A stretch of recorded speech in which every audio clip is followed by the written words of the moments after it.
Hello, my name is David and welcome back to another First Aid Skills video. Over the next couple of weeks, we're going to be going over what we call check, call, care, which is the initial thing you do when you come up to any medical situation. That is check the scene, check the person, call for help, and care for any injuries. So in this week's video, we're going to be going over checking the scene. So when we come up to a scene and you don't want to go running in head first to help whoever's there. The first thing we want to do is check to make sure the scene is safe for ourselves, safe for any bystanders, or safe for the injured person. If you come up to a scene and there's fire there, or there's downed electrical lines, or there's glass everywhere, these are all things that we as first aiders aren't properly trained to deal with. And so we want to leave these types of situations for 911 to get there first so they can deal with it. Once they get there, we can offer ourselves up for help. However, we don't want to deal with these situations alone, because if we get hurt, one, we are now a part of that situation for 911 to help, and two, we can't actually help at all if we're injured as well. However, if you look and you see the scene is safe, you can go in and help with this person. But also keep in mind, if the person is overly aggressive, we don't want to go in, because the scene may be safe, however the person we're dealing with is not. So we want to leave this for 911 as well. So the second thing we want to ask ourselves is, what happened, or how did it happen? So we might get an idea of this from our first initial scene survey. Looking over, maybe we saw a bunch of broken glass and then a car on its side. That would give us an idea that it was maybe a car accident that caused this injury.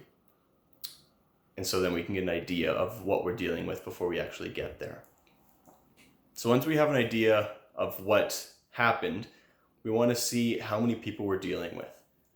When you come up to a scene, there might be someone making a bunch of noise, obviously in pain.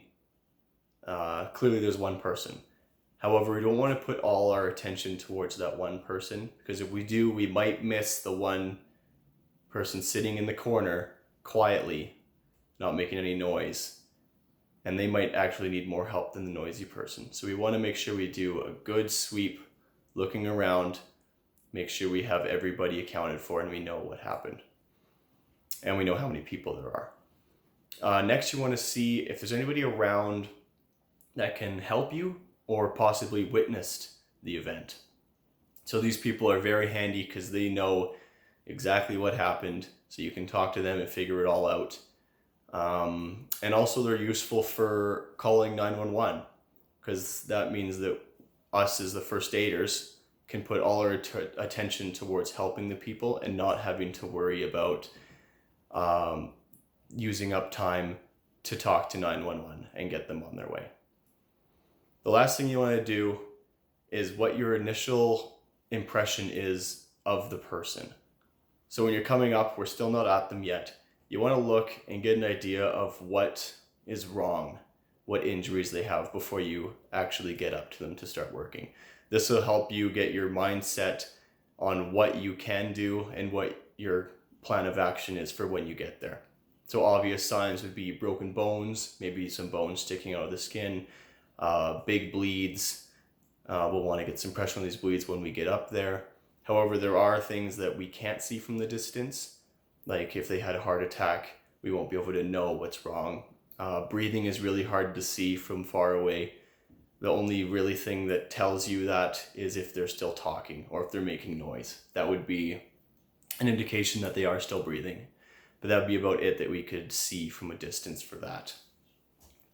So that's it for checking the scene. Next week, we're going to go over checking the person. So remember, you want to make sure the scene is safe. You want to try and find out what happened. You want to see how many people there were involved. See if you can find anybody that witnessed it or might be able to help. And then try and figure out what kind of injuries the person is before we actually get up to get involved. So thanks for tuning in for this week's video. Come back next week for checking the person, and I hope to see you all there. Thank you.